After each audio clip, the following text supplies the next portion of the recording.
all our friends, and they can have my things when we're dead. But we gonna live forever. We gonna live forever. The Boyscast. The fucking dogs are back. You know what it is. We don't know why we're telling you. What is it? This is, well, it's is the correct response what it is, or what is it? There's two parts to that, and the first part is this is a special day for all of us. Yeah. Because as you know, I've been making predictions. The Demi Lovato and representative of other crazies of the world. Yeah.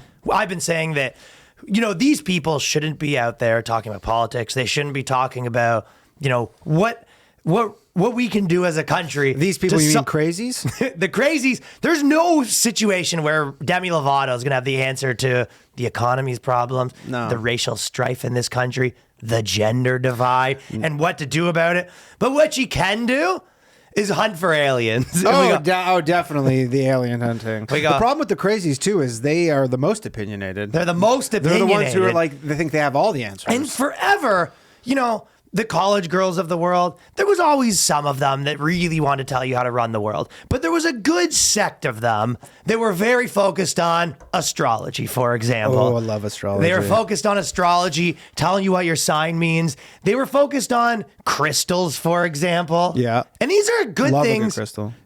Exactly. And they're great things for girls to be focused on. We go, listen. We go, I have something for you to solve. Yeah. And you go poke over there. Yeah. What are the spiritual healing qualities of this crystal? Exactly. She goes, I have some things I want to tell you about the economy. And you go, I'd love to get to that, but we have a bigger problem. I just got this bucket of crystals. Yeah. It's not even that. You go, I'd love to hear about which crystals are going to save the economy. Just tell us which crystal selection we need to put on on the desk of the fucking Jerome Powell so that the economy gets saved. Just figure out the right crystal selection. That's so funny. Imagine what would you do if you fucking Congress? what would you do if you like Jerome Powell saw a photo of him and he had like the fake fool's gold that my girl got in fucking Texas or whatever. Good for the economy.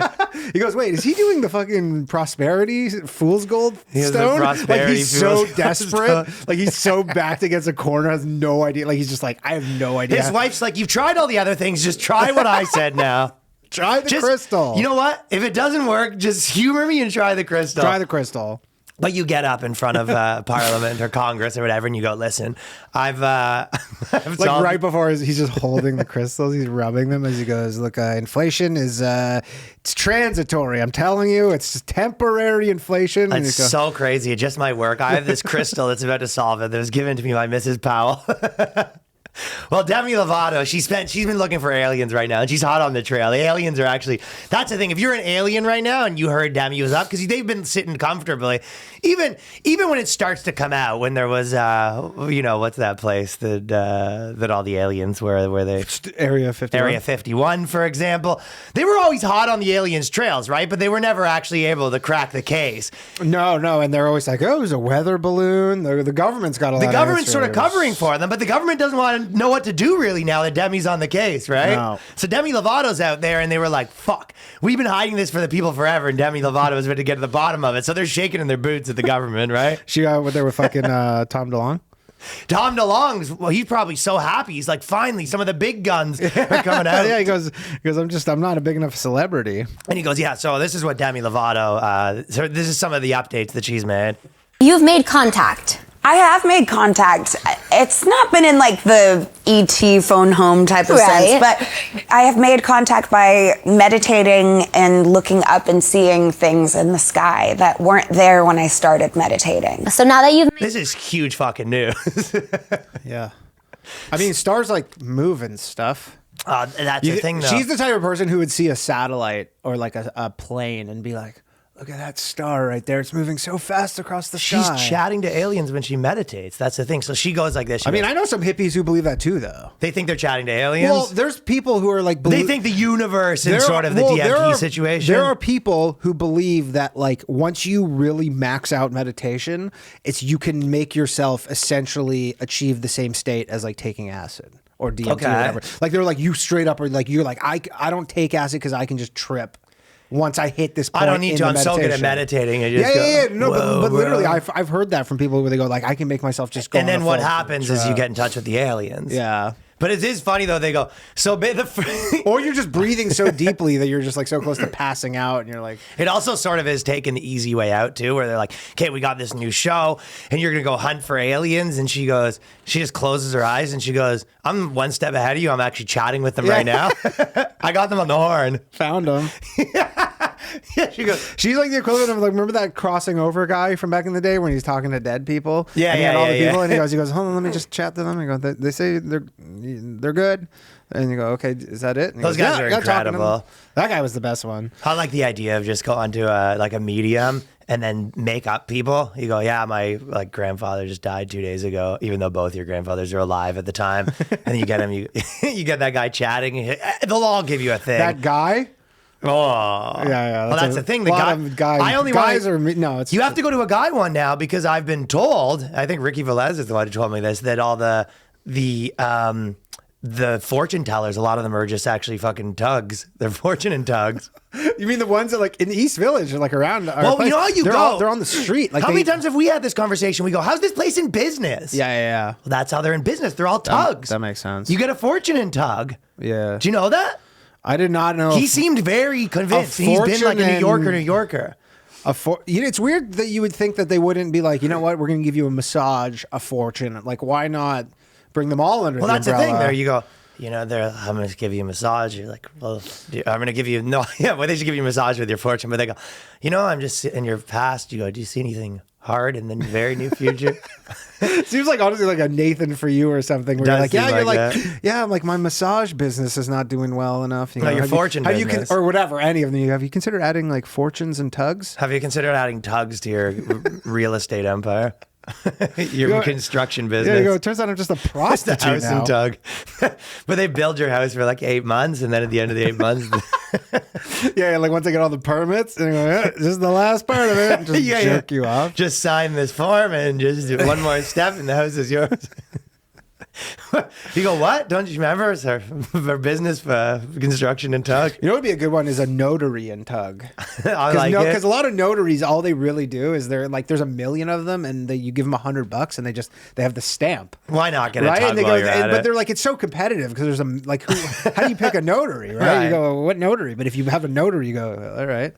Now that I've done the stamp, Well, Demi Lovato has been out there talking to the aliens, and more important than that, probably the second worst type of girls. This is what she looks like if she wasn't. You know, Amy Siskind. yeah. That's what Demi We Lovato. talked about her recently. Yeah, exactly. We put her on blast. Yeah, if you're watching, well, she's the worst of the worst, right? It's almost like, do you know the people that just 100% went all in on Trump, and you know that now they're selling like freedom blank paper, and it's like blank paper if you like freedom, like socks if you like the Constitution. Yeah, of course. Just all this stuff, right? Yeah. But it's like hers is worse, in my opinion, because she's just 100%.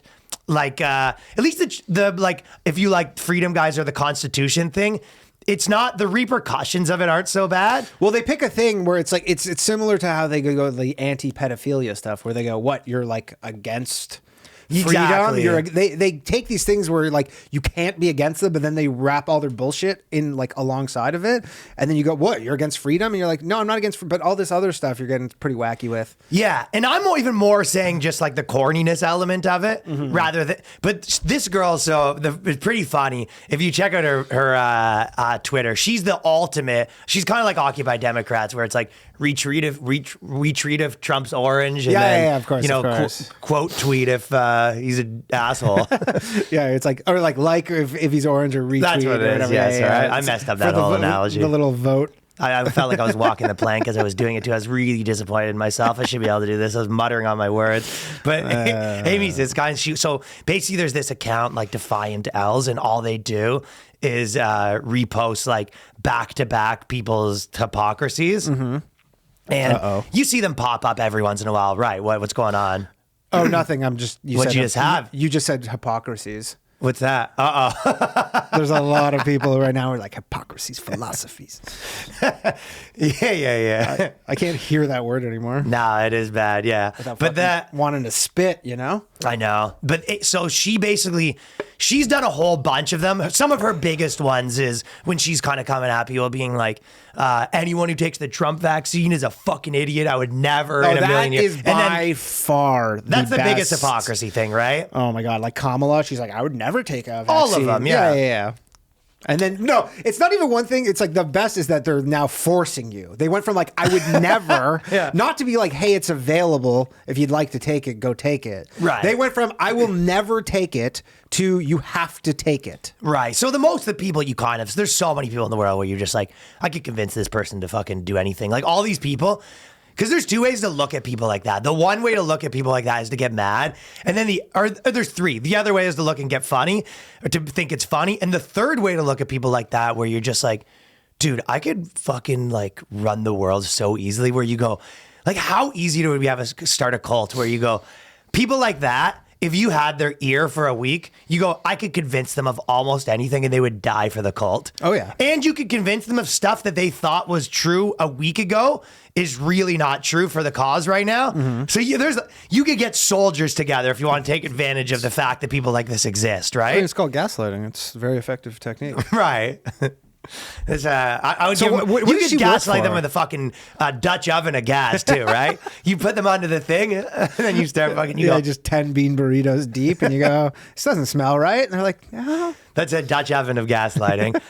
But she basically goes, they posted a bunch of things back to back with her, saying the opposite things.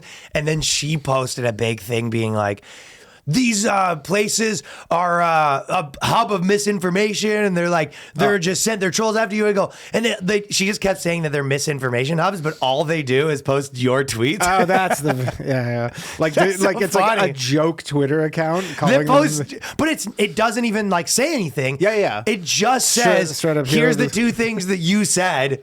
And then she goes, this place is a bunch of fucking, they're posting misinformation. The best like your part too tweets. is she posts that and they go, screenshot, save that for later.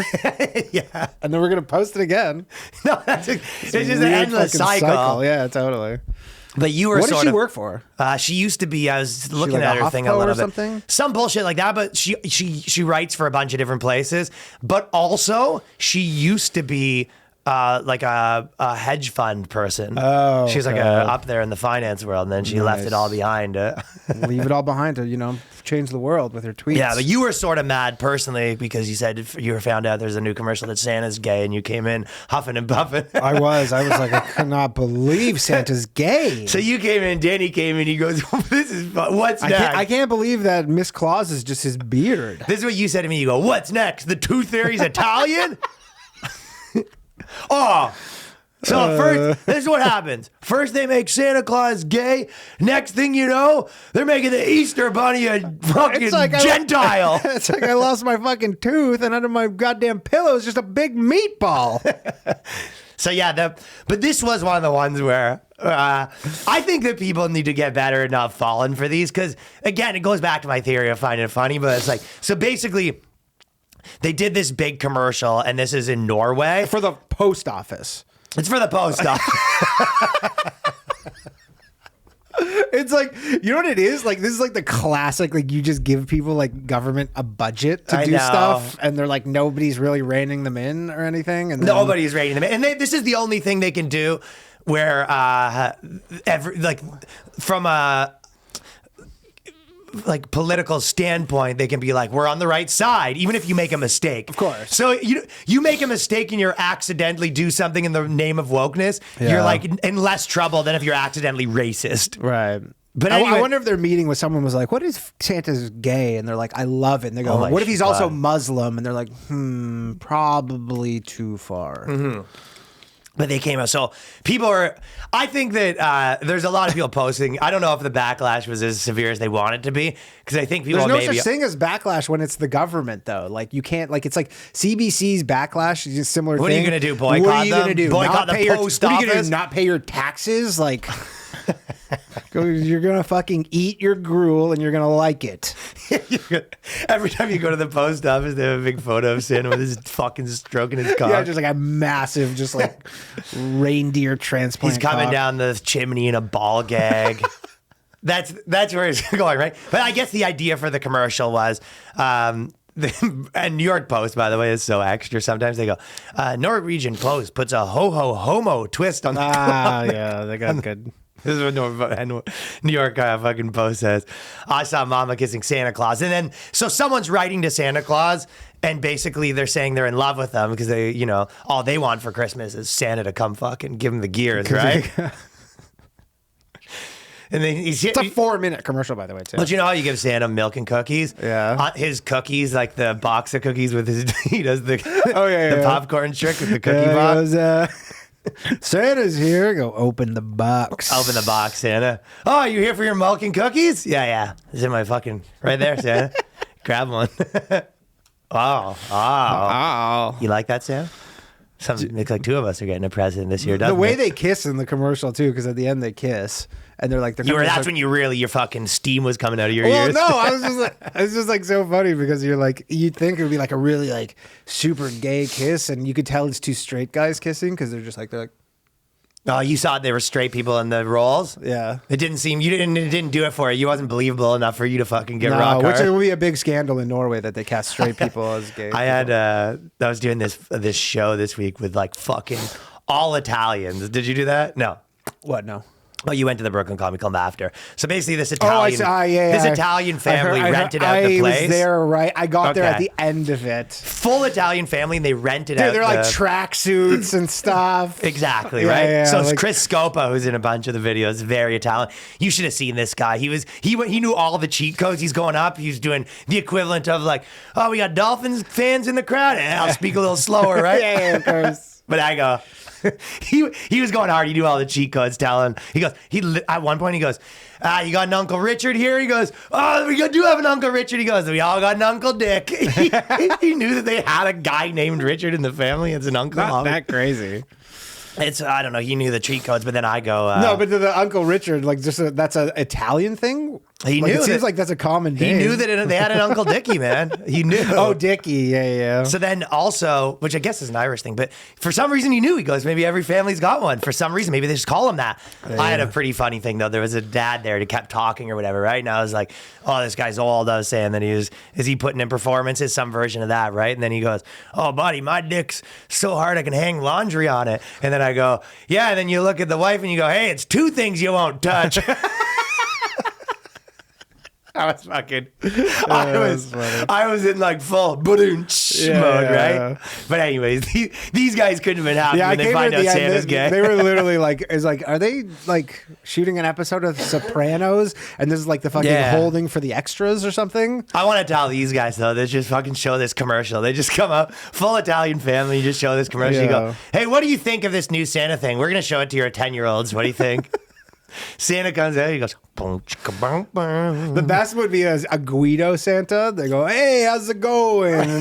But he's gay he's gay too. And like, because they're like, "Yeah, we fucking like this." And then he goes, "Yo, let me fucking suck that cock of yours." They go, "Whoa." Yeah, what the fuck's up? Hey, I'm gonna fucking suck on that. Little Uncle Dickie, give me a fucking Dickie in the back seat, huh? Yeah. Yeah. That was I saw them though. I came in right at the end, and everybody was like, "This." They were horrible. With the new commercial depicting Kris Kringle as a gay man, the ad, which features English subtitles, has amassed 150,000 views and hundreds of divided comments. So you can say about the gay ad, basically it's fair to say that some people liked it and some people didn't like it. That's the takeaway, right? Interesting. Also, I think if you're going to do it this way, they should just go all in where they go, Santa comes down the chimney, he's got a ball gag in, he jacks off a bunch of guys, his beard's full of cum, he's burning flags. And then they go, Norway's post office. Like the best is he he rips up the Norway Constitution. He's wearing 9 COVID masks. He's send more mail this year. He's polyamorous, he's demisexual, his gender changes every 2 fucking seconds. It's weird that they kind of used the post office for that too, because I guess that was more like the government just wanted to put this out, and they're like, who do we attach this to? Like they knew we wanted a gay Santa thing. But what government do we attach this to? And they go, yeah, I don't know. It's like, Like, I'm sure they were like, what? I think it should be for the army? IRS. Yeah, like the taxes. Yeah, the IRS. Don't forget to pay your taxes this year. Also, Santa's gay. Happy fucking Christmas. Yeah. Also, and then just pans to Santa. He goes, ho, ho, ho, I'm gay. No, this is what they should do. Santa comes down, he's gay, and then he goes, all right. And then they go, after the guy sucks him off, he goes, Merry Christmas. And Santa goes, it's happy holidays. It's happy holidays, you fucking bigot. Yeah, so also Santa's gay, but also he doesn't, you're not supposed to say. Which, you know what the funny part about these ones are? Because they said, okay, they said post them, so the post office is an inclusive workplace with a great diversity. The company's marketing director, Monica Solsberg. So would you be able to predict that the girl was in charge of that fucking ad? No. She told the LGBTQ nation of the commercial, which is funny, the LGBTQ nation being like, we love the post office now. Yeah. That's the website. That's this one. No. Yeah. This is the website. That The person, marketing directors, the whole game of being in advertising is trying to get the awards and stuff like that, right? Mm-hmm. And the whole game of getting the awards now is probably being progressive, right? Like there's no industry in the world more than advertising where they just constantly pat themselves on the back. Yeah. I feel like they do stuff with it. I feel like I've seen this before where it's something where it's like Jesus, but then he was gay. And then they probably were like, let's make Jesus gay. And they're like, somebody's done that. Okay, yeah. But they're like, well, Santa's available. Santa's available, and the Easter Bunny can be next year. So they go, which commemorates 50 years since Norway decriminalized decriminalized homosexuality. But I've been saying on stage that America's sort of like the sober friend too, and because America's always getting mad at places like Russia that it's kind of illegal to be gay married, and they're always kind of like, oh, they should take their Olympics away, right, and stuff like that. Yeah, but it was only illegal in America in 2015. I know. It was like. So, but is that not the most American thing ever? That in 2015 it was illegal. By 2016 they were already yelling at other countries that. Totally. And I've been saying that people in America is kind of like the friend that gets sober and then shows up to the party the next day. You guys are all degenerates. Yeah, of course. And he's yelling at like everyone. Found God, and you're like, you were fucking. This was you yesterday. You punched a hole through the window. Yeah, of course. You're like, yeah, you hit rock bottom like 2 days ago, which is why you're like this now. We can all handle our shit. Also, there's another good one we've been saying, because do you know how I said that I have that joke where there's basically a girl there. She was like, I was crying every day because I was actually should have been a man, and I knew I was in the wrong body, and it was like, that must suck. But if you were crying every day because you're a chick, like maybe you were born in the perfect body, like maybe God nailed it, right? Yeah. Like I've been sort of saying that for a bit, but then we were loving the idea of, or me and Colin were sort of joking around. Well, imagine it was the other way of a guy being like, I was born in the wrong body, and every day I just punched a hole in the drywall, and then just yesterday I beat my wife because the Jets didn't cover the spread, but that's only because I'm a chick. It's just the old chick me acting up. Yeah. So, but this is what I kind of think. If you actually are to take this at face value and go from first principles, whenever they change characters or whatever, obviously there's some degree where you just go, there's obviously you're trying to rub this in my face or whatever, but the other part is, which ones can you actually change? And to me, I feel like if you made Santa any other race or anything like that, you have a good point. But when you make him gay, though, you go, yeah, but he has a wife and all the things. Yeah. So is he like in the closet? So, and even if he is in the closet, so is now Santa cheating on your wife? Like, you're sort of slandering, you're outing him, if anything. You kind of, I mean, the whole thing, yeah. Because Santa's in the closet, and isn't that the whole thing? You're not supposed to out people. So Santa is getting some dick on the DL when he's, he's like, oh, that was just going to get some milk. Yeah, like his wife's like, why'd you go back to deliver presents at, Tyrone's house 4 times? Also, he's like, it's the most wholesome. He's like the most, it's like literally Santa Claus. He like delivers. Not the way Mel Gibson plays him if you watch that movie. No, I haven't seen that. Have you seen it? Yeah, I saw it. Good? Crappy, but fine. But crappy, but good. Yeah, I would totally recommend watching that, but it's a hunk of shit. And he has a wife, right? Yeah. Well, he did. And then all the kids I mean, we literally last last week did an article that you can be gay, and the guy was like, I'm gay, and I have a wife. I guess that's what and gave 2 them the kids. idea, yeah. Yeah. They move fast there. They read that article in the New York Post, and then in a week they had a fucking I think the Russia Post, like they need to find like some other countries they're super male. Like the Russia Post comes out with their articles. Like Santa's super straight. You know, he comes out, he's playing beer their Santa pong, looks and like then he fucking- Schwarzenegger from like the 80s. Like Santa Russia is fucking like just mega Chad. Yeah. You know? So Russia should do their certain thing where it's like someone comes in and he won't even give presents to homos. Yeah. Like he slides down the chimneys and there's two guys cuddling and he goes, none of that gay shit. I mean- and then he goes, you know what you get for Christmas? A Bible. Yeah. I mean, remember Russia? Like, I don't know if they do it a lot anymore, but remember, like, you would see, here's some wacky commercial from Russia, and it'd just be like basically softcore porn. Like, there would be, Right. it would be a commercial for, I don't know, like whatever, some clothing company, and then just like naked chicks in it. That would what do you come Just out for? straight, Yeah. straight out commercial, and now they're like, Santa laying pipe. He comes down the yeah, chimney. that's what it'd be. It would Comes down literally, the chimney. Santa when he's comes down laying the pipe. chimney, and it's just like a bunch of like fucking co-ed chicks, and they're like, and then he just like rails all, it's just like College co-eds. hardcore porn, and then he goes, Russia post office, send more mail, and then they just leave. That's the Russia Post Office, sponsored by Vladimir Putin himself. And then he sort of winks at the camera. He goes, I got your back.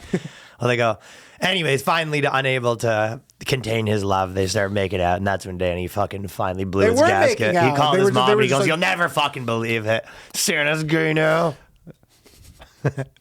The Santa Black thing is funny because I would say that 9,000 comics have that joke. Mm-hmm. How many comics have the joke where they go, what if, well, Santa has to be white because you can't let a brother be coming into people's houses. Yeah, of course. And if Santa was, and then they go through all the different Santas, right? They go, if he was this, he'd be late all the time. You know what I mean? If he was Asian Santa, he motherfucker be adding up presents.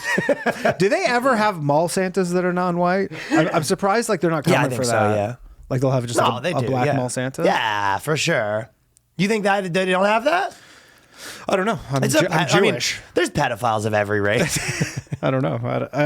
I feel like that would be such a nightmare though if you're a family and you know like your kid, you have a 6-year-old and your kid sees all the stuff about Santa besides this gay commercial, Yeah. and you go, let's go to the mall and meet Santa, and then your kid's like, No, this that's is not Santa. No, this is what's. Oh, I see. You know, what your mean, kid, because you of the go like, race. well, because the race. No, but you thing- always. I think any parents tell their kids, they go, "No, that's not Santa. That's one of his boys. He's got a bunch of people."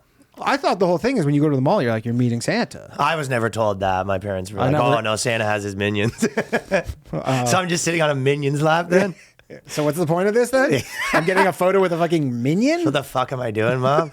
I remember I had a lot of things like that. I think I might have talked about this like early in this podcast, but when the tooth fairy was kicking when I was young, I put my teeth under the pillow.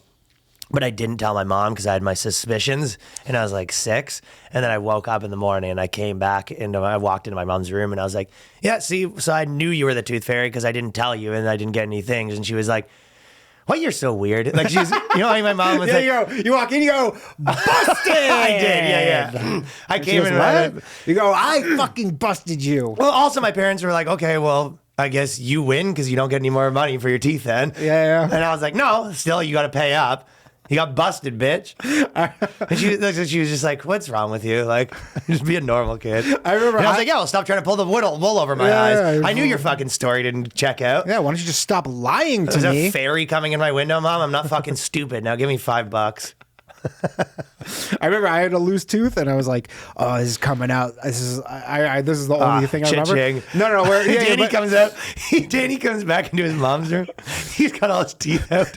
He pulled them all out. I with pliers. have my grandmother's dentures. I go, pay up, lady. It's fucking cash it out. No, I had one loose Every tooth. Jewish kid is just buying.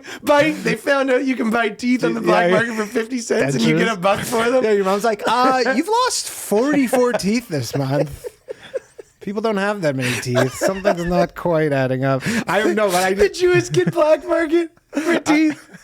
I think it was a fucking South Park episode, like a really old South Park episode. really? I think so, from back in the day where they had some South Park. But like, I do remember I had one loose tooth, and it was like just on the cusp of. And then I woke up. I went to bed, and I was like, "This is coming out tomorrow," and like I'm getting paid. And then I woke up, and it was just gone. Like, and I was like, I woke up, and I was like, my No tooth's gone. money. It was in my mouth. Like I swallowed it. Oh. Like I went to bed. It was just about to. Your parents came in the middle of the night, took it out, and then you go, Mom. And then your mom looks at your dad. She goes, never caught an honest John. Parents go, I don't know what you're talking about. When you went to bed, the tooth was gone.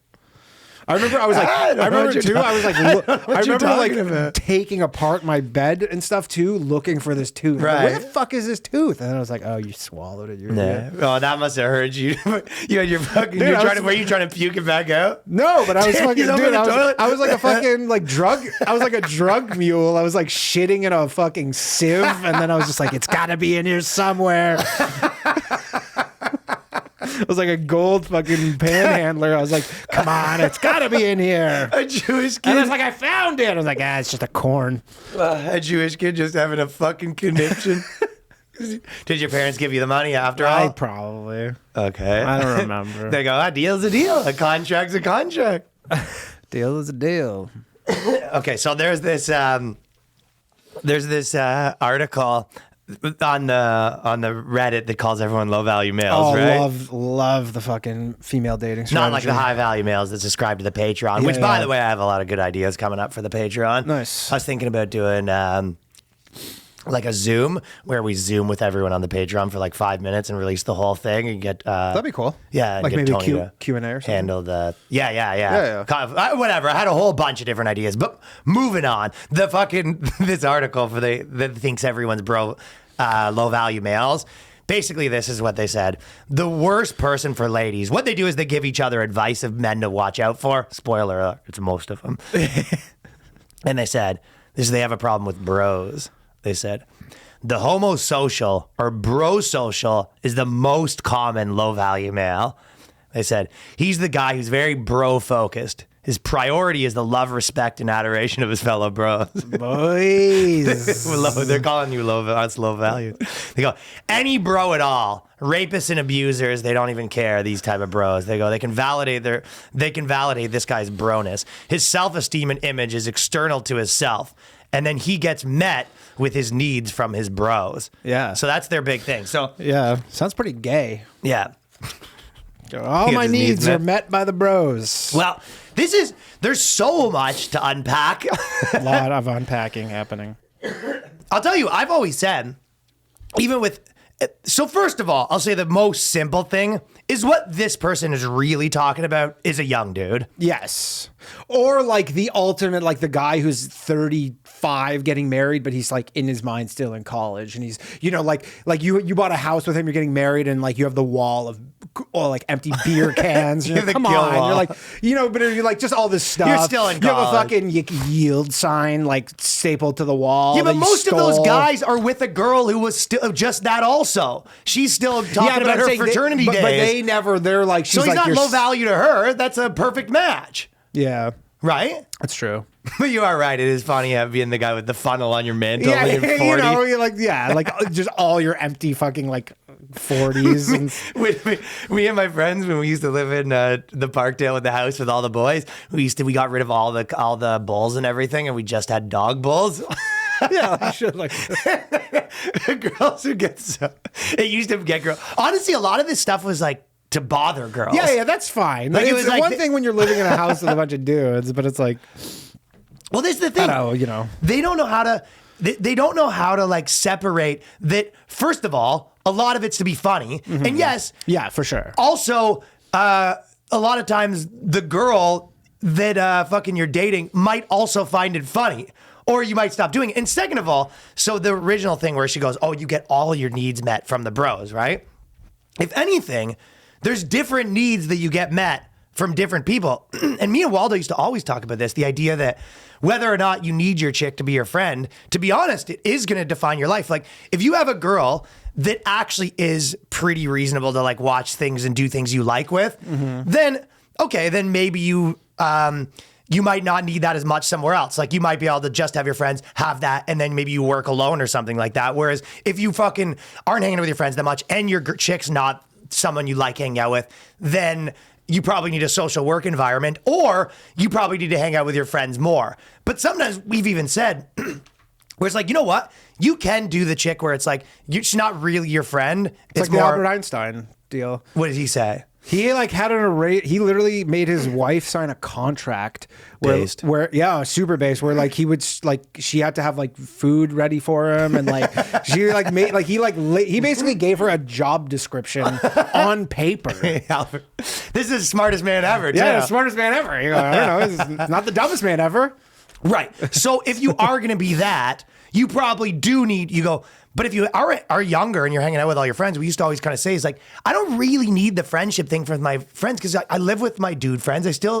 I have that settled. So I don't really need my chick to be my friend. Mm-hmm. But if your life is like, you see your bodies once in a while and you're a little older, then it's like, yeah, you probably need to have someone to hang out with that you like somewhere. Yeah, of course.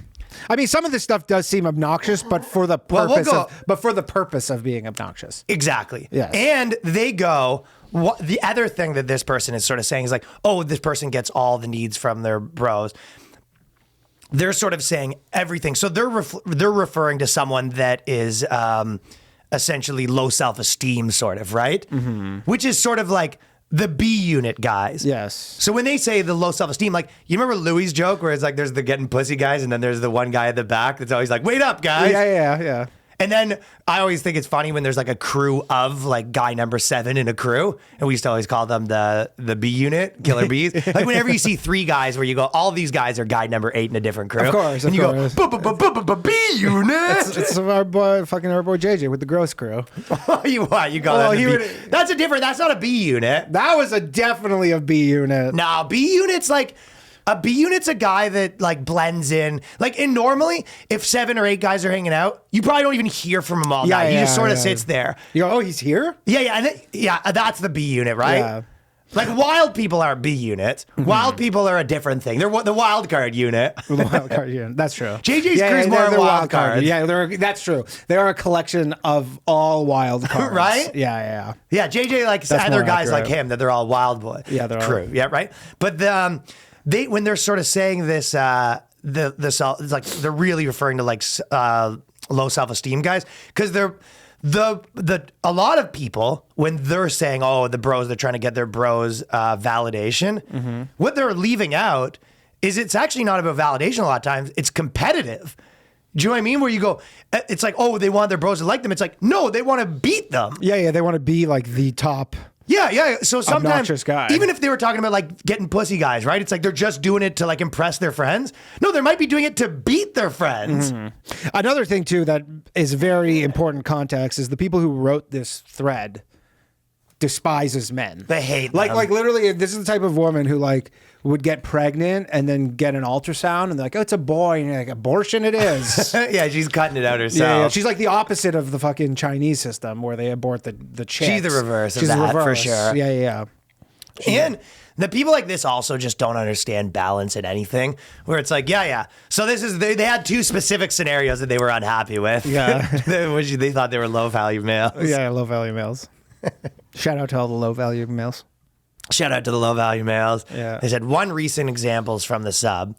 The husband who allowed the worker to sniff his wife's underwear and just made the guy coffee. He didn't kick him out. Didn't report it to the company who employs him that this is a dangerous creep. So this one I was like kind of confused How is this about. Is, like, did he bring the underwear to work? This is what they're saying happened. So some guy essentially had a worker coming to his house to like fix some stuff and put some stuff together, right? Yeah. He walks into the room. The construction worker's knee deep in his wife's panties. And then instead of calling like the cops, he stood at the door, lit a cigarette, and he goes, "You like what you see?" He goes, "Can I get you a coffee?" He goes, "Hey, can I get you a coffee or something?" How'd you like the panties? Good. I'd love a coffee. He goes, oh, you read my mind. I was literally just about to get you a coffee. So you basically walk in, this guy's knee deep in your wife's panties, which is fucking insane. And they're saying this guy just made fun of him or whatever instead of reporting him and all this stuff. So the funny part, they go, he didn't even worry about his wife's safety or other women's safety. So it always comes back to safety, right? Which is weird because what is the safe? Like, what's the unsafe element? Well, the unsafe element is when you fart and then you don't call safety. I wonder how regional that is. Like, I don't know. I've said it. I think some people know it, but in Canada, that was the big thing. I know in Canada, I was thinking, I wonder if that's the safety when you Well, fart. if you fart, if you don't call safety, someone calls doorknob, and they get to. Yeah. Me and Jarek were one time we were in a chairlift once, and he farted. I called. I called doorknob and just got to pummel him all the way to the top of fucking Whistler. Classic. That is a classic move right there. Yeah, but it does always come back to safety. But he goes, but he didn't post it on. But he did post it on social media to have a laugh about this guy with his fellow bros. Zero thought about how this guy could be a predator, and all the bros agrees. It's just a funny story about a weird, sad guy. So it is that. Mm-hmm. I don't know, but this obviously they're like. The takeaway is he didn't even shame him publicly. Sure. Yeah, you know? I mean, here's the real question too: is what if this guy walks in and the guy's smelling his underwear? And he does the same And he thing. goes like, holy shit, like I'm unsafe right now? Or he goes, dude, that's fucking funny, bro. Of course it's funny if he's smelling the dude's for underwear. sure. It's hilarious. But is he like, he's like, do you want a coffee?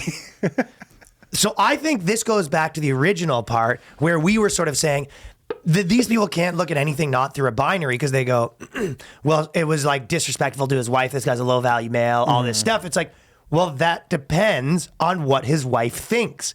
So they never can look at anyone and say, oh, maybe that wife's different than me. Everyone's them, like an angry, like if that happened in my house, like I'm not telling the girl. It depends on the She girl. would never, no, I would not.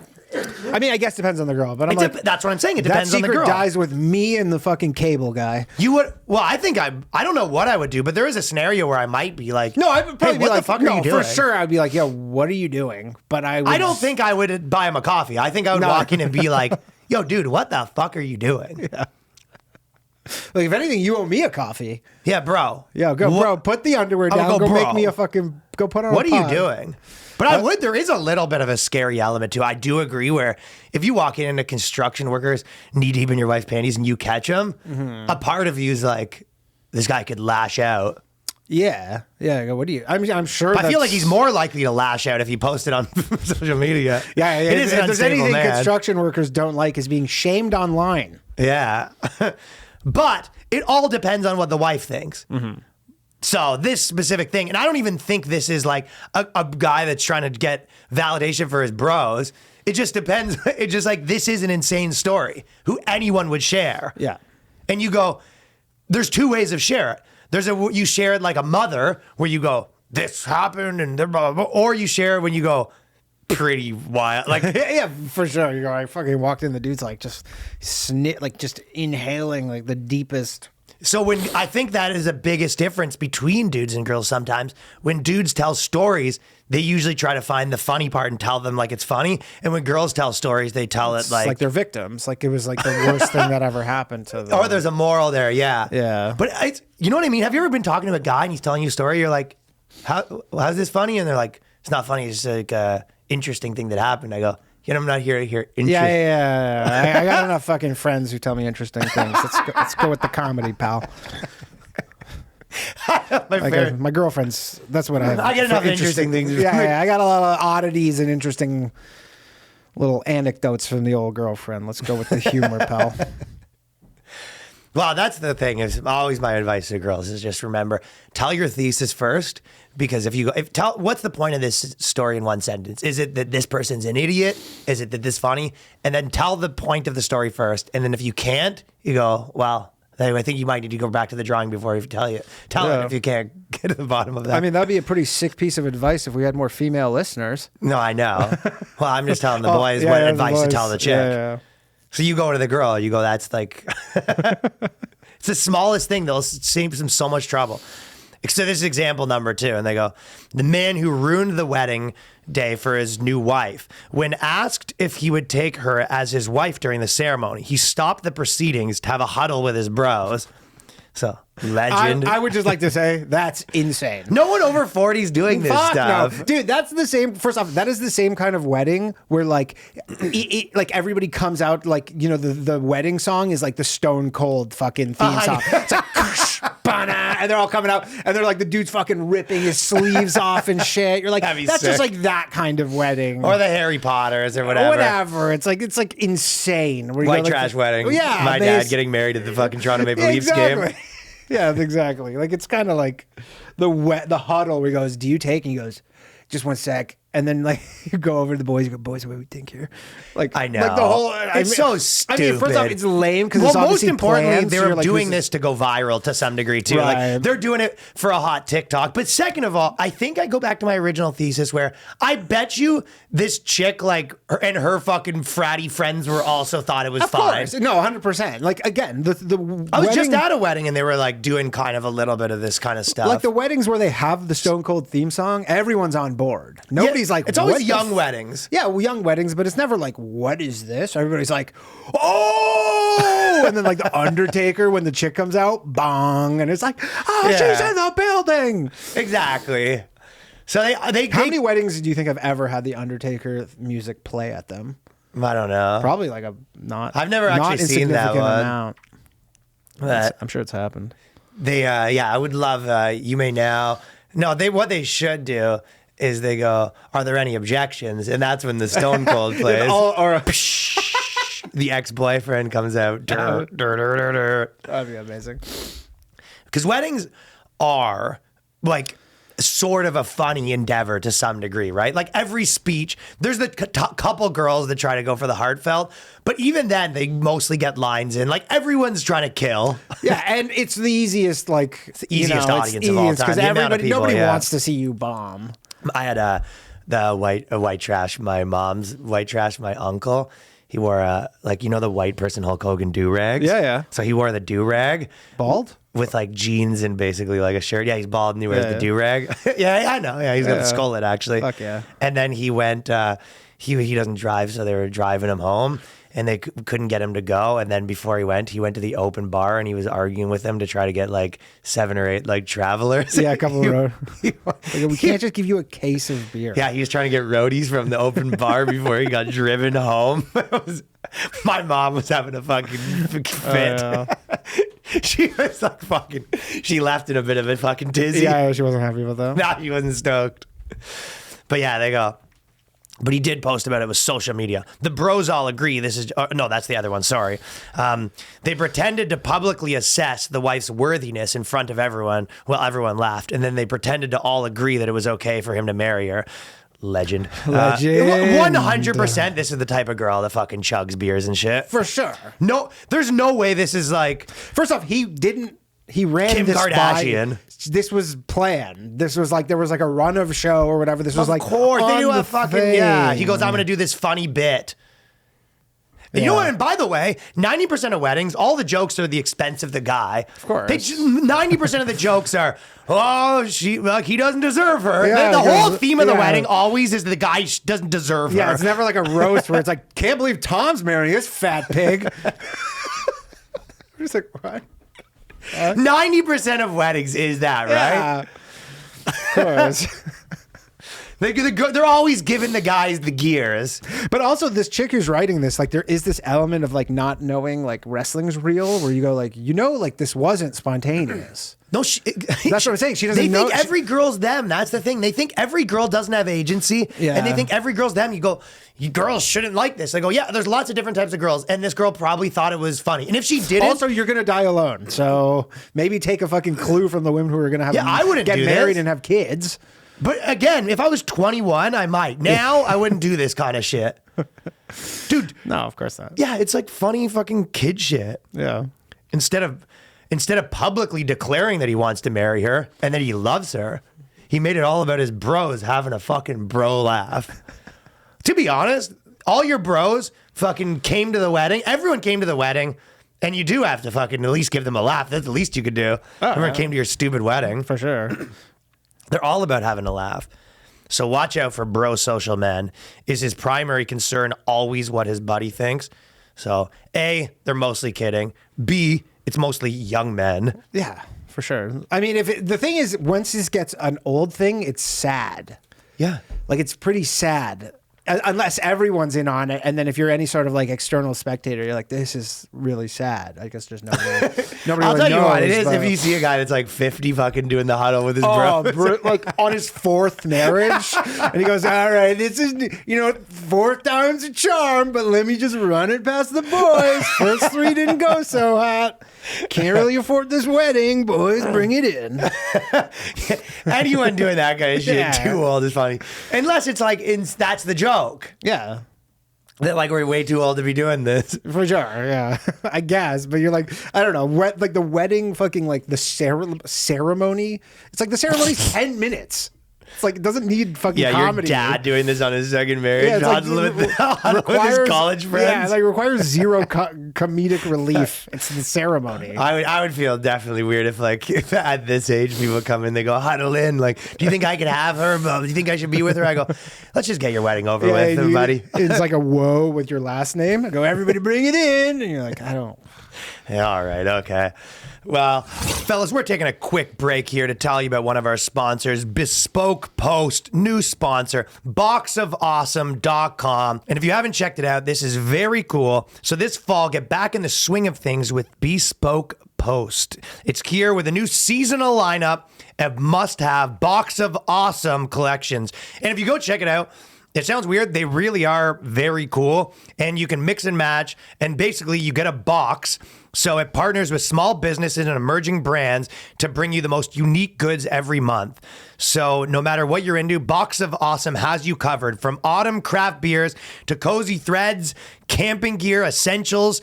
Box of Awesome has collections for every part of your life, and you can mix and match. To get started, take the quiz at boxofawesome.com, and your answers will help you pick the right box of awesome stuff for you.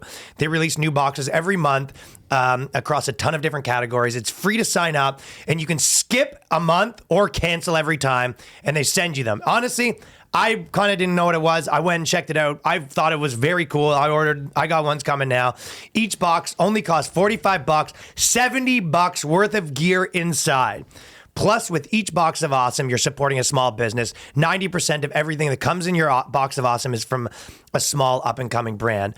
So get 20% off your first monthly box when you sign up at boxofawesome.com and enter the promo code Boyscast at checkout. boxofawesome.com/Boyscast for 20% off of your first box. And secondly, we're going to tell you again about Boll and Branch. So, as you know, this is high-value mail sheets. Oh, definitely. If you do not have fucking sheets on your bed, that is the most low-value mail. There's currently in that subreddit, they're like, this guy didn't have fucking sheets on his goddamn bed. You're called low-value males right now. We spend 1/3 of our lives in bed, and it also makes a special gift. So this is what you want to do right now. The gift everyone wants is a better night's sleep. Boll and Branch never disappoints with the highest quality sheets, blankets, pillows, throws. Plus, the holiday packaging makes your gift look and feel special. So me and Danny both have them, and I recommend them personally as a gift for anyone in your life. It's a truly special gift. They'll be pumped every single day, and then you get to be the high-value male that shared your high value. You're basically like a person that runs a help group for men to become other high-value males because you're sort of passing it along. It's a husband and wife team that founded Boll and Branch to create a new standard of bedding by doing things the right way. They're buttery soft, lightweight, and made with 100% organic cotton weave that feels incredible in all seasons. Comes with a wide range of colors and sizes, from twin up to the California King. Treat yourself and your loved ones to the new standard of bedding with Boll and Branch. Their gifts come wrapped and ready in the special holiday packaging. Order by December 19th for guaranteed delivery by Christmas. So you got a little bit of time. Get up to 20% off your order from December 3rd to 5th with promo code Boyscast. So get that right now. Bollandbranch.com. That's bollandbranch.com. Promo code Boyscast. See site for details. Some exclusions may apply. Now, let's get back into the episode. Woo! Speaking of what we were speaking of a whole Speaking of article what we ago. were speaking of? Speaking of what we were speaking of before this article. The government doing stuff. I just like to say I love the government. Danny loves the government. I personally don't love the government. I love the government. Yeah, and you don't know this, but Danny calls big, huge cocks the government. Damn it. He calls his ex-boyfriend the government. The government. Oh, the government's just coming over. The governor. The government's really fucking me. You go, yeah, you too? Yeah, me too. Yeah. But this article got sent to us from a lot of people. Oh, I received this a lot. Yeah, so the CBC basically wrote an article, words and phrases you may want to think twice about using. This one was because I'm like not a defund the CBC guy, like one of those virulent. What do you give them extra funding? Extra funding. No, but I'm not like, people, they're like a lot. You see some people online, they go like, see any post the CBC makes and they're like, defund the CBC. Okay, what are you? And I'm like, I don't love it. QET's like that. They don't like the CBC. Yeah, I mean, a lot of people are like that. And I'm like, I'm not like, I'm fine if we would slash their budget by, a solid 80%. I don't know if we need to get rid of them entirely. I don't want to give them more money, but I'm not like my identity is not, I'm not constant everything I see. This is the one we don't even live there anymore. What do we give a I know, shit? but this is the one where the BBC kind of does the same shit. But. Yeah, but this is the one where I go, maybe this tax money is not. What do they have? PBS here? Is that? But PBS is a public broadcaster. It's not state funded. Right. That's why they're always constantly like begging for money on TV because right. They actually don't. Maybe they get some. The problem is with these. I was thinking about this in general. It's so much easier to get into bad situations than it is to get out of bad situations. So the problem with all these blogs and all these places and all these government things is they got into a situation where they replaced their whole staff with people that are into this sort of thing. They replaced, they added 90 jobs that don't need to exist in the HR department. And it's like everything is just, it's so hard. When I was filming with Danny Mullen in Los Angeles, we were talking to this like homeless guy and there was like the tents everywhere, right? Yeah. And you can sort of say what people should do to get rid of like the homeless problem. But all you can really do without being a huge asshole, like, and do unpopular stuff is keep it the same. Because even this guy was sort of saying, it's like, oh, they had this homeless shelter and they all lived there and he had this fucking tent and they had all their electricity. And then the Newsom government was trying to fix it a bit. So they came and like shut the power off that they're using. So it's like, you have to legitimately go and, yeah, I mean, especially against the homeless, you're kick just like them out. Seen as that was the same thing in Trinity Toronto. Bellwoods, yeah. Trinity Bellwoods, where they were like, hey, we're offering you all like accommodations, all this stuff, and then people are just like, we just don't really want to go there. It's so much harder to get out of. Like, and they go, okay, well, like we gave you this option, and they go, we don't want it. I know. Even though like any outsider would think, hey, like that seems better than this. You're getting a good deal. Yeah, it seems better than what you currently have living outside in tents, and they're like, no, we want this. Well, they're fine there, yeah, and they want to do drugs and all the Exactly. things. There's precautions, right? Yeah. But it's like even getting into a bad relationship, getting out is such a nightmare sometimes. Getting in is like easy. That's why I never make any moves. Be very hesitant. Yeah. We used to always call Jerick a defensive specialist. We go, he never acts, only reacts. Be a defensive specialist. Firing an employee that's bad, everything. Yeah. It's all bad situations are so much easier to get in. Oh, for sure. And they're hard to get out, you know? 100%. But this is so the words and phrases, they have someone, they come at you. Some of them you've heard before. But wait, are you going to give our audience a trigger warning or just? You know what I'll do? Are you just going to go straight into this? Well, you know what I'll do before I do all of it? For the audio and blind listeners, I am 6'3", fucking massive dong. You can see the imprint. If you weren't blind, you'd be able to see the imprint around the calf even. Yeah, it's I do have a hole in my left jean. Socks. yeah. I tuck the dick into my socks. It's no, it's only it's 12 inches from the ground. You know what, too? CBC probably watched that Microsoft when I'm lying on a roof. Microsoft thing, and they were like, duh, why aren't we doing that? Like, they're probably all doing that now. That's probably standard. My buddy, who works in a corporate environment, he was saying he had a Zoom call where they basically called it like just what did he say? It was just like a fucking massive like onslaught of just like they came out, they did the land acknowledgement, and then they did the pronouns, then they did their like blind thing, but it was like a Zoom meeting for 6 people and they all knew each other. And using because they're words we all know each other and everyone knows we're not all blind. Well, that's what you know what it is. That's kind of like gives me the communist like Russia vibes, because they're like, but we don't know who's watching us do this, right? Like the problem is they're not even doing it for them. They're not. They're just like someone might be like find out about this. That's exactly like they're like, so one of us might be a rat. That is what it is. Yeah. And so one of us could be like, you know what? I can kind of like elevate myself slightly by ratting out the people who don't do it. And then it becomes this game theory thing where we're like, we all have to do it. Yeah. Because if one of us doesn't, then we could potentially like fucking get the. That get is the kind of axe, what it you is, know? right? So then nobody can trust anybody. You like you don't trust you. Probably like those people are at dinner and they're doing like with their kids and family, just like land acknowledgements, pronouns. It's like, Hey, how's it going? How's it going with you? And then who's gonna fucking not do it? yeah, Ryan, he, him. Oh, okay. Danny, he, her.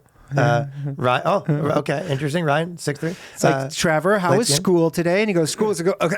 And he goes, Trevor, he, him. I just want to acknowledge that this territory is ceded from the. You know what the funny part is, though?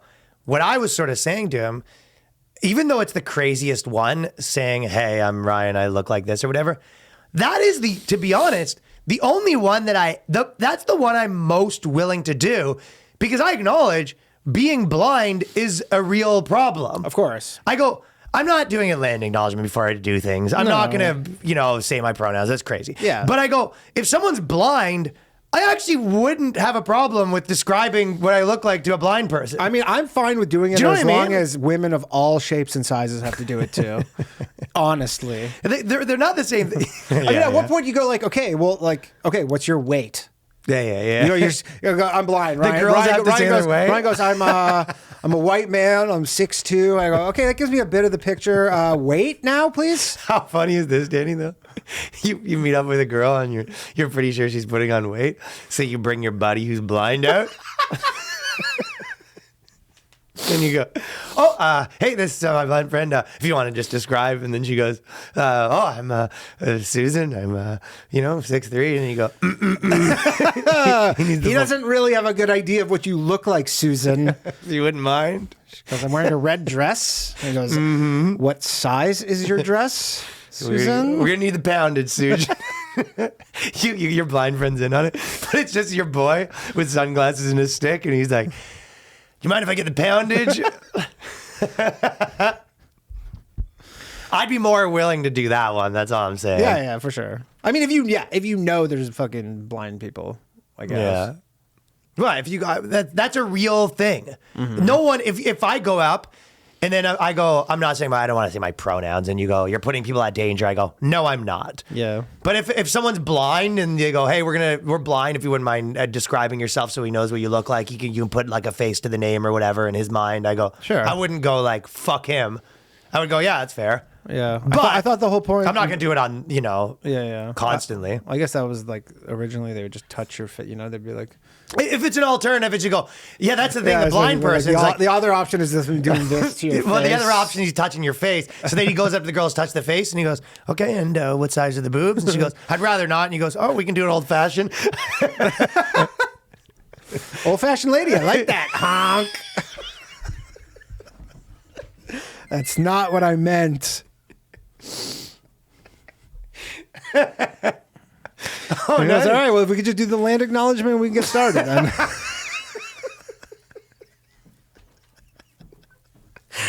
Old fashioned are we?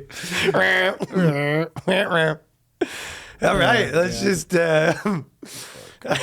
cup check.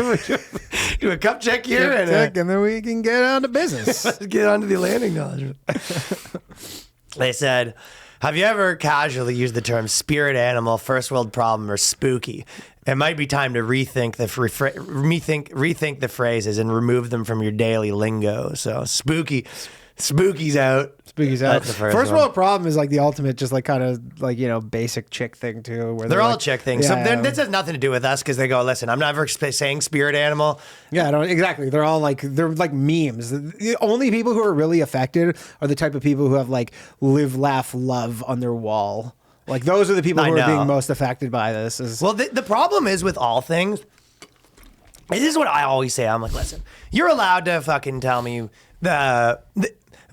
people can say, okay, don't do this and then don't do that till the cows come home, and then they can use you're in trouble if you do it wrong. But really, how you actually change people's opinions is giving them something cooler, right? You're not allowed to say until the cows come home though. That's yeah, that's discriminatory Do our listeners' moms? against vegetarians, vegans. Oh, that's true. As right? well as the fats. I apologize for cows come home. Yeah, I can't even fucking believe you'd say that. But okay, I guess you've learned nothing. All right. I haven't read the article yet. But That's this the is like problem. this shit is like because CBC is part of the government. You're like, how long until this gets into like a school? Soon.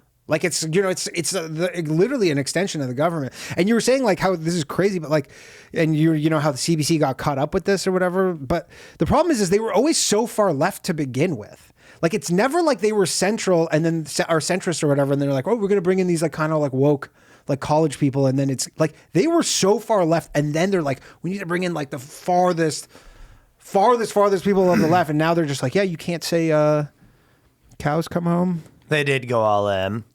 Like, I can't believe someone wrote some of these things. I mean, the main one that I thought was the craziest. Well, let me just say what I was going to say for a second, because the spirit animal thing, my whole point is, most of these, it's like, well, give me a better phrase. Mm-hmm. You can't just take people's language away and not replace it with anything. There's a lot of things that do get replaced with something else. But even with when you're like, oh, don't be this type of guy or don't be this.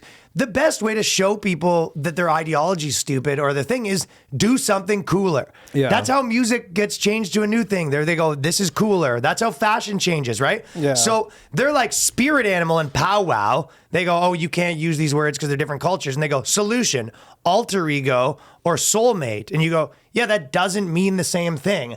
If a girl's like, oh, that woman was my spirit animal, who might they say that about? Like Christina Aguilera. Christina Aguilera is my spirit animal. They go, oh, well, Christina Aguilera is my soulmate. It's like, well, yeah, that's not the same thing. Yeah, it's not the same thing. Also, for them at all, like, you know, a lot of these things are or like, my alter ego. Or well, that's not. No, that's she's not your alter ego. No, she's not your alter ego. So it's like this is the kind of thing where I go, you know. Plus, a lot of these people are like just fucking who use these things are like old.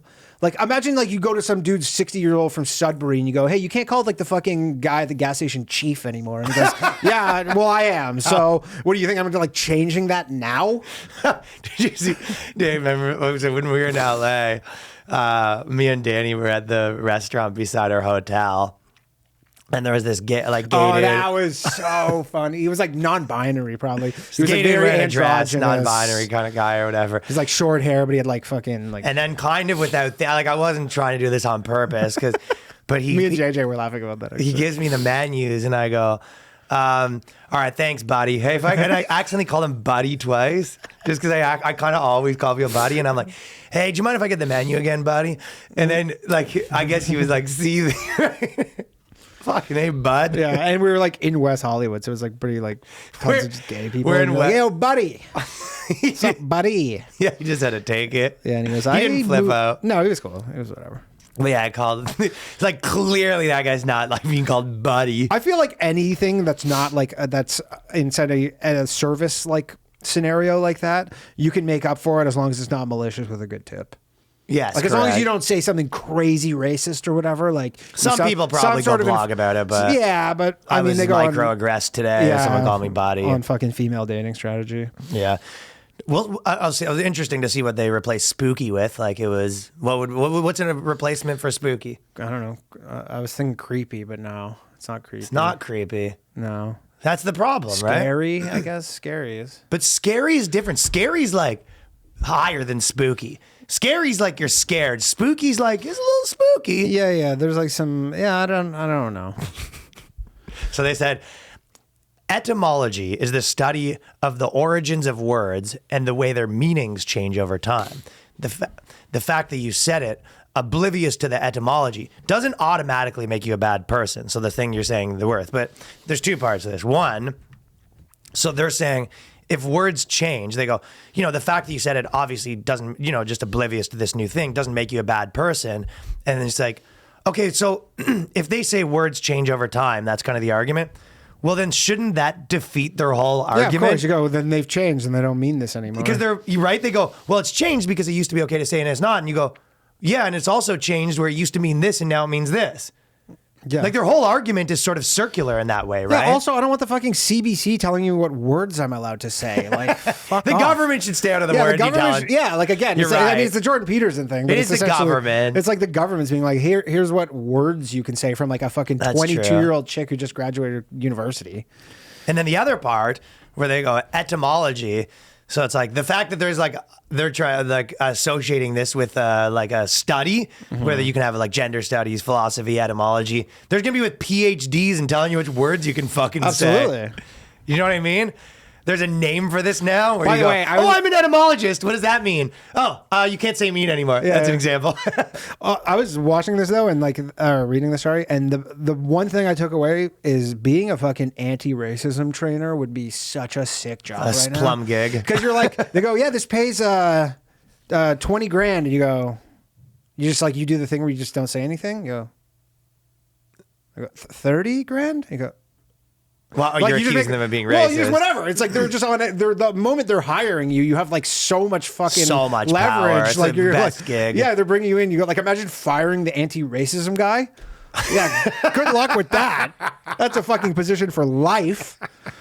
Dude, it is a powerful position. Yeah, what are you He's gonna be higher like- than the CEO. Fuck yeah, he's removing the CEO. That would be a good TV show, though, like a fucking corrupt, like, anti-racism trainer that's just like a fun dude. Yeah, like just like one of the black MAGA dudes who just like fucking. He's secretly like a black MAGA guy, but then on for the day job because he's a real. Well, like, I'm almost even more thinking, you know, like when they have the asshole finance guy shows, sort of. Mm-hmm. You know what I mean? He's the protagonist, but it's like an anti-hero. So a guy that's just an anti-racism trainer, but he's like fucking all the chicks. You Oh, know what I mean? yeah. Just like a bad boy. That doesn't give a shit about the thing. He knows it's a fucking hustle. If you think the guy from this fucking Joseph Smith, the anti-racism trainer that they spoke with, isn't crushing Sniz. fucking white sniz, you are. Yeah, he probably is crushing white sniz. But That's a position that you that's his fucking kind of like the dip thing in. that's his dark secret, probably, no pun intended, is that he's actually like he can't be like seen. It with might not be a black guy, though. It could be No, it is. another It race, is. right? No, I saw. Oh, it is? They have a photo of him in it. Oh, in the thing. okay. Good look. Joseph Smith, good looking black guy. Oh, good luck. He's smashing, eh? Smashing guy. Fucking smashing, bud. And they're like, you know, you need to unlearn your racism, baby. Where, oh, do you want to come and do a private session of unlearning? Where do you want to have a fucking, these are Yeah, called, it's pretty racist if you don't fucking know. go out for dinner with me. yeah, have some, oh, wow. You don't want to go to dinner with a black man?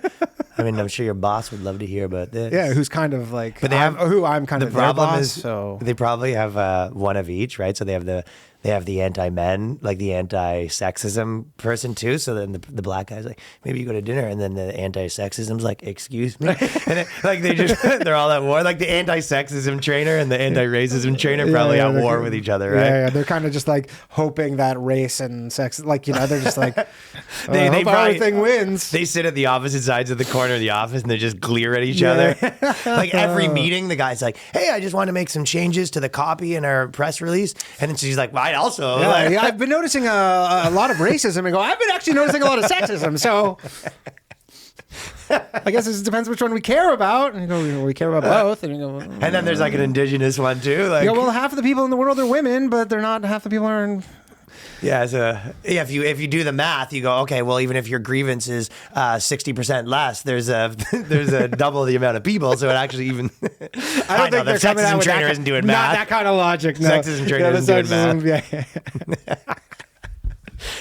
So they said that's gonna be a bad degree to have though when people coming out of school with your etymology degree. Yeah.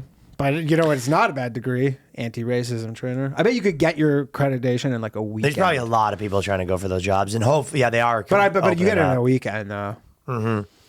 You just sort of read one article, like, okay, what is It's that? like I have a a- degree. You're in the job interview. They go, okay, so what do you have a degree in? Oh, I have a degree in sort of etymology. What's that? And you go, oh, just talk for a bit. And they go, oh, hey, how are you? And you go, okay, that's racist towards natives. Hey, how are you? hey. You go, okay, well, that was an example of the kind of services that I could provide for you. I mean, I would guess that every just started. non-white life coach has basically moved over to anti-racism because like they're both equally kind of useless. But like, you know, there's just like all the life coaching where everybody's like, oh, I'm a life coach, and you're like, your life is a mess. Your life's a mess. Right, and they're like, yeah, well, it was like I got a accreditation in a weekend to be a life coach, like, Gumball it's like, machine. or whatever. But it is like that, and they're like, you know what, the life coaching thing not working, but Well, this one, anti-racism. they come in, they go, a little bit of.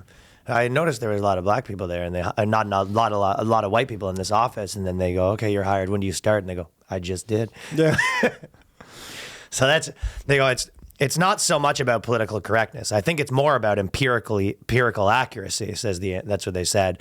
And you go, Well, if it's not about political correctness, then like why do people get in trouble for it? Like if it was just, you said that word wrong, do you think that people would be getting fired for using a word for wrong? accidentally using a word wrong? Obviously, it wouldn't be that big of a deal if it's like, it's not a big deal. It's just, you're using the word wrong. And the only thing I will say, out of all these, the only ones that I sort of feel like I agree with a bit is when they have like the slave where you go, that was like a slave term. Mm-hmm. Some of those where they were like, do you know what I mean? Where they go, sold down the river or whatever. Sure. And you go, that was like slaves. I mean, again, I will say this But too. maybe it was for other things, too. Nobody who's not 50 or over uses half of these things. These are That's all the thing, too. You're things right. where you're like, yeah, I grew up.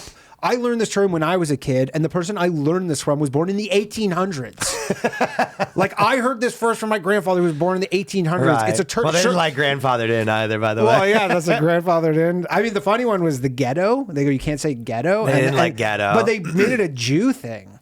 They go, I know. the word ghetto also has a painful historical root in Europe during the Holocaust and was likely derived from Jewish settlements in Italy centuries ago. You know who I've never heard have an issue with the term ghetto?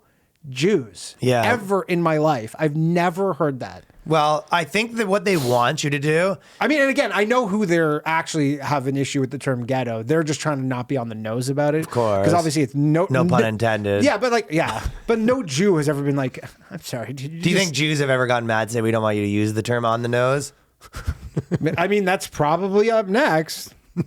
Dude, there's literally a fucking baseball player on the Red Sox whose name is spelled Kike, but it has an accent. Kike Hernandez. And it's just like, whatever. That's how he spells his name. He's from a different country. But it's like, when you see the thing, it says Kike Hernandez. And you're just like, whatever. It is what it is. Pretty funny. It is. I love it. I'm like the only one who's just like, I don't know. It's hilarious. But Well, apparently the solution for ghetto is you can still say it, but you just have to whisper it. You go, the guy's from the ghetto. so even worse. You go, guy's a little inner city. Inner city. Yeah. So what if you just what if you just whisper whispering them? makes it way worse. You go, whoa. Yeah, they don't like the ghetto one at all. So. In the ghetto. In the ghetto. In the ghetto. And his mama cried. They said blackmail, blacklist, and black sheep. And so basically any term that like makes black negative or whatever. But which is a problem because that is literally as old as storytelling. and as old as black and that black very is- much not with race, right? Yeah, well, it's just like black, the darkness, white, Well, it's the not light, black like- though; it's the absence of light, right? Sure, yeah. Yeah, exactly. You're right. But so it is that where it's the absence of light. The idea of yes, like sun is better than being in like a dungeon in the absence of light. Mm-hmm. None of our skins are actually white or black. Like No. our skins are all like different shades, right? Like there's no black person with the absence of any color in his skin, and that's why there's the people have like the yin and yang, and every culture's, you're right, it had that have some version of darkness but and that's light. like exactly. But that is as old as the first story that was ever told is like, black bad, white. And then on good. top of that, you could say that the devil's red. So should you get, I mean, that's what the old thing was. Natives used to say their skin was red or whatever. Like everyone, they always say, right? There's of like course. every or whatever Asians they would say. Like if you were to yellow, if you were to try to put them all into like categories or whatever, Jews is green, and but the none of the skins are actually that color. But if you were like, oh, cool, the devil is red, why is that? And it's like because of fire, obviously. Plus it's dark down there. Exactly. But like if you think of hell, you go, the lights aren't on in hell. Well, It's dark. no, And they then don't the pay fires- their but bills, the right? That's why they fires- would go to hell. Bunch of fucking delinquents. They're delinquent on their hydro bill. That's why we went to hell. Did you know that this is what they proposed, though? They said the alternative tech industry is now moving away from the whitelist and blacklist, and they're replacing it with terms like blocklist or denialist. Which is honestly, that's fine. If this is the thing though, is I want this person to be like, okay, there you go, shut the fuck up. They won't, though. But that's the thing is, it doesn't end here. It never ends. Like that's more the issue. Is it never? Show is me going something to cooler. Like yeah, sure. Change the blacklist to the block list. Great, that's fine. Blackmail. So you go, well, what's the they have a blacklist, but what are they doing for blackmail? What's the term for that? What's the term for black sheep of the family? Give me a better one. Imagine He's like the crappy kid of the family. a cop is like trying to fucking like he's like, there's a crime or something. He goes, and we got just don't worry about it. Deny mail. He goes, they're gonna, but it'll probably be like We have a block mail. block. Yeah, block Mail? You go, what'd you say?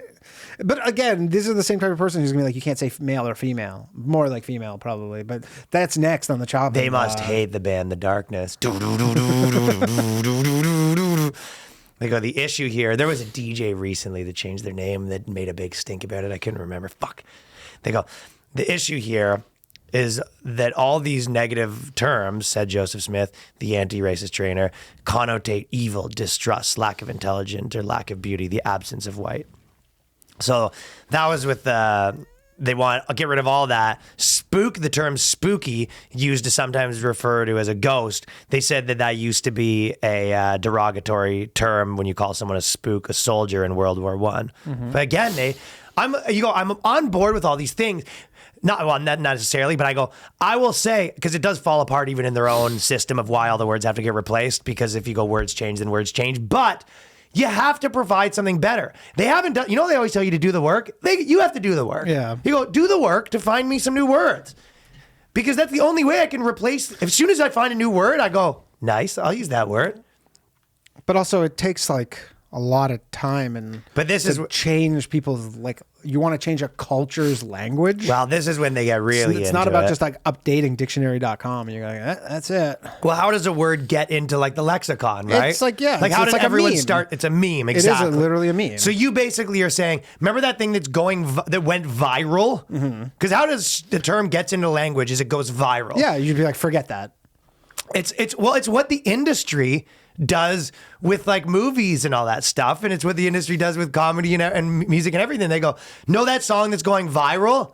You watch this instead. Yeah, exactly. So they want to do that with language, like the things that caught on because they're catchy or whatever, or they perfectly summarize what you're trying to say, right?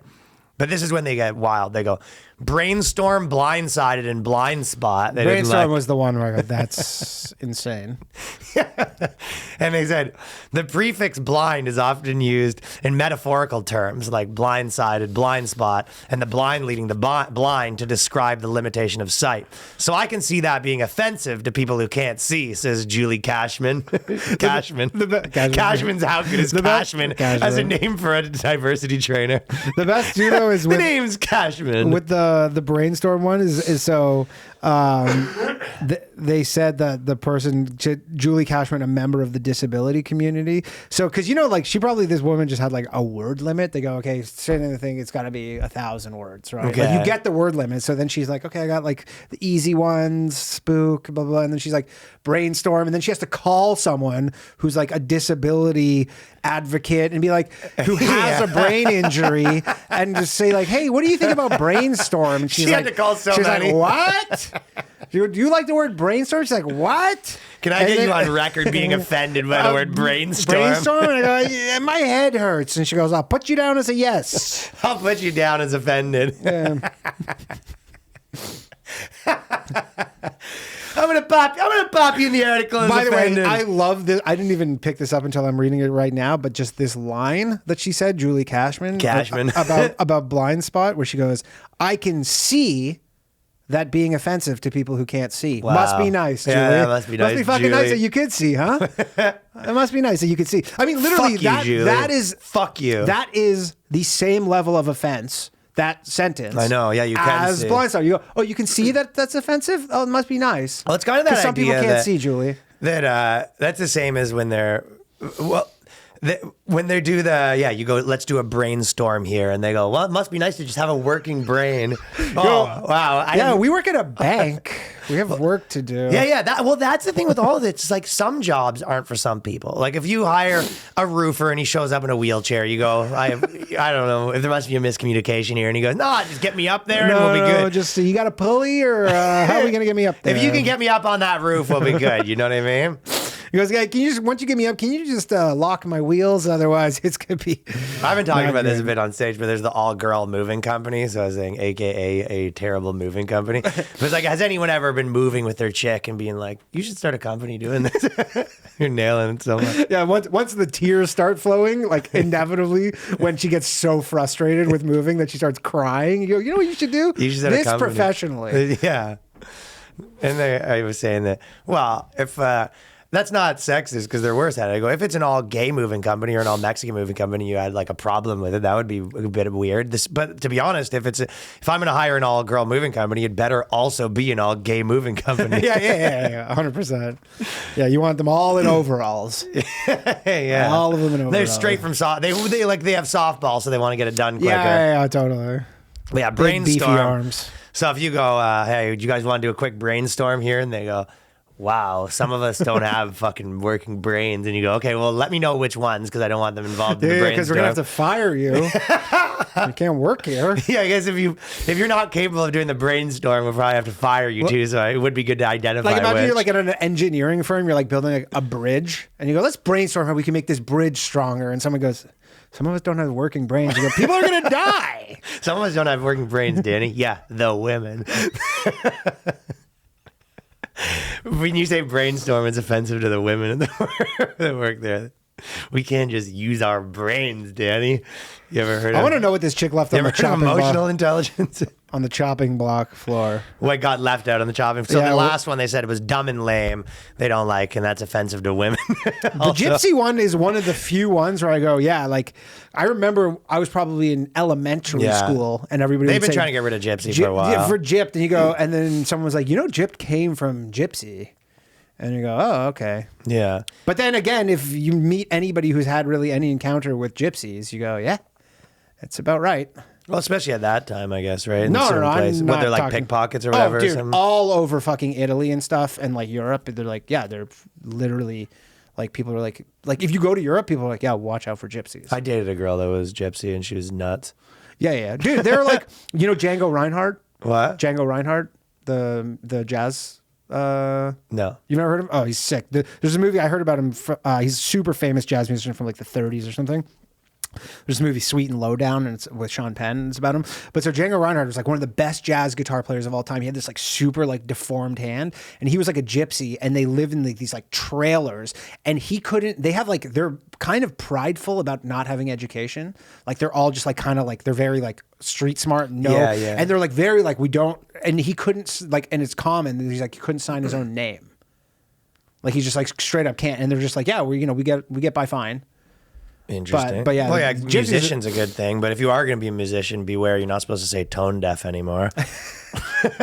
They said, no, it's used to describe someone who's not able to distinguish musical pitch. It could also be insensitive to someone who's deaf. Well, the good news is they can't hear it, so. I mean, honestly, this type of this woman Cashman had something to say about that. constantly is calling people tone deaf, though. That's like the lefty. Oh, that's such a interesting. lefty move. I can't use their own thing. Imagine they got rid of their like problematic is problematic. Yeah, Like, problematic is You're right, because they do all say tone deaf. yeah, they go, that's pretty tone deaf, and you go, and then some. That'd be so good. Cashman's so good at her job that she just can't speak anymore. That's like a bizarro world where all these people were so good at their work that the only thing you're allowed to use is like fucking and the like connector words. I mean, this chick's gonna ban problematic, and the moment she does that, it's just like a fucking black puts herself out of a white job. hole opens up and just sucks her in.